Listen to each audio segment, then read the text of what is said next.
Windows 98 enhances a user's system for accessibility in the following ways. Accessibility tools. Making the user interface elements scalable. Compensate for difficulties using the keyboard. Emulate the mouse with a keyboard. Support alternative input devices that emulate the keyboard and mouse. Provide visual cues to let users know when an application is making sounds. Advise applications when the user has a vision impairment. Advise applications when the user needs additional keyboard support because the user had difficulty using a mouse. Advise applications when the user wants visual captions displayed for speech or other sounds. Optimize keyboard layouts for users who cannot use both hands to type. Include audible prompts during setup for users with vision impairments. Optimize color schemes for users with visual impairments. All these accessibility features described are adjusted through the Accessibility Options icon in the control panel. Windows 98 is now more robust in running MS-DOS-based, Win16-based, and Win32-based applications. And if that isn't enough, Windows 98 can convert a hard drive from FAT16 to FAT32 format, and we can run some advanced diagnostic utilities for better diagnosis. Then while we are supposed to be doing other things, we can watch our favorite television programs on multiple monitors.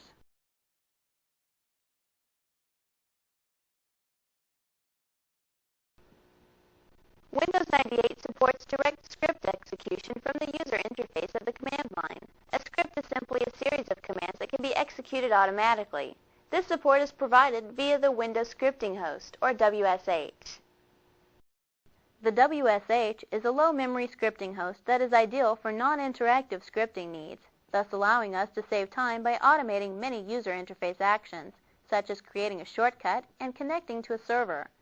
The WSH is extremely flexible, with built-in support for Microsoft Visual Basic scripts, JavaScripts, and a language-independent architecture that will allow other software companies to build Microsoft ActiveX scripting engines for language such as Perl, TCL, REXX, and Python.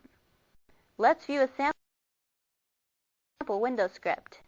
We select Start, choose Programs, then Accessories, and Notepad. Now with Notepad opened, we select the File menu, choose Open, and the Open dialog box appears. We click the drop-down arrow for Look-In, select Drive C, then double-click the Viagrafix folder. Now we change the files of type to All Files, then double-click Shortcut. This is a Visual Basic script that will create a shortcut to the Notepad and place it on our desktop. Let's close the Notepad, and to run the script, we select Start, choose Run. In the Run command line, type C:\Viagrafix\shortcut.vbs and press Enter. A window message box appears, telling us we created a shortcut to Notepad. We click OK, and we can see a shortcut to Notepad on our desktop. This script was written using the Notepad, then saved as a .vbs or Visual Basic file extension.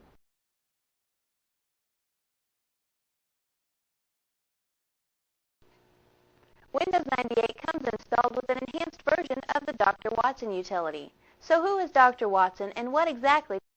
Dr. Watson collects detailed information about the state of our computer at the time of an application fault.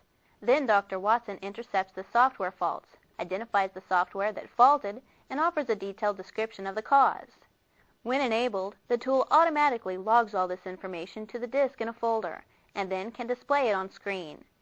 This information can be used to assist product support personnel in determining the cause of the fault. Let's start the Dr. Watson utility and collect information about our system. We select Start, choose Run. In the Run command line, type Dr. Watson and press Enter. We can see that the Dr. Watson icon has been added to the system tray. Next, we'll use Dr. Watson to take a system snapshot and log the file. We right-click on the Dr. Watson icon, then click Dr. Watson, and Dr. Watson gathers information about the system, and if any errors are detected, the diagnosis dialog box appears. Now we can enter the information that is needed to describe what happened in the fault. We'll type uninstalled Adobe. Now let's log the file. We select the File menu, choose Save As, and type Error 1, and press Enter, and we are returned to the diagnosis dialog box. Now if we ever need to contact product support, we have a detailed description of the problem. Let's close the Diagnosis dialog box, and we are returned to the desktop.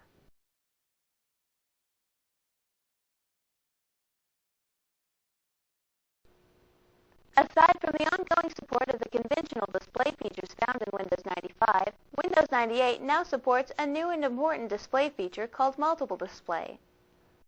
The ability to run multiple applications on the PC has made screen space a priceless provision in our system.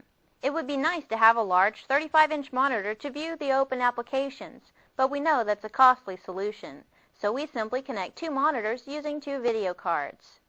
Multiple display uses the concept of a primary display and a secondary display. There's some hardware considerations for the two types of video cards. The primary display can be any PCI VGA video card that has a mini driver using a linear frame buffer and a packed, non-planar format.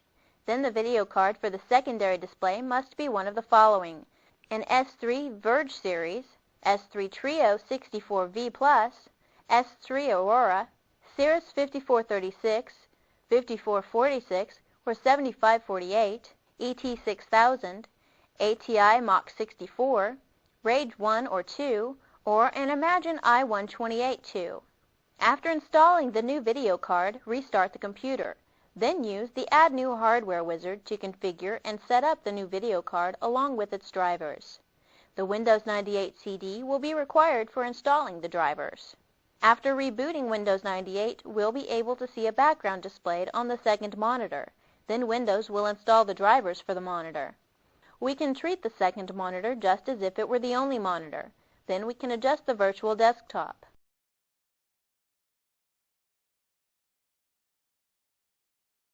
We can move any item from one monitor to the other simply by dragging. We can change the orientation of the monitors in the Display dialog box under the Settings tab. For example, we can assign Monitor 2 to either the right side of our virtual desktop or to the left side of our virtual desktop. This enables us to place the monitors on the side we prefer and still be able to move the mouse back and forth between the two displays properly. We can open and run multiple applications simultaneously using dual monitors. To move an application to the second display, we reduce the window by clicking the Restore button in the upper right corner. Then click the title bar and drag it across the desktop until it appears in the second display. Then maximize the window. Now we can open another application in the first display. With Windows 98, we can attach up to 9 monitors in a multiple display configuration. Let's review what we've covered in this chapter. We discussed the accessibility tools for Windows 98 users. Then we discussed the direct scripting host, viewed a sample script, then ran the sample script. We discussed the Dr. Watson utility and ran the utility to take a snapshot of our system. Finally, we discussed the dual monitor support options available in Windows 98.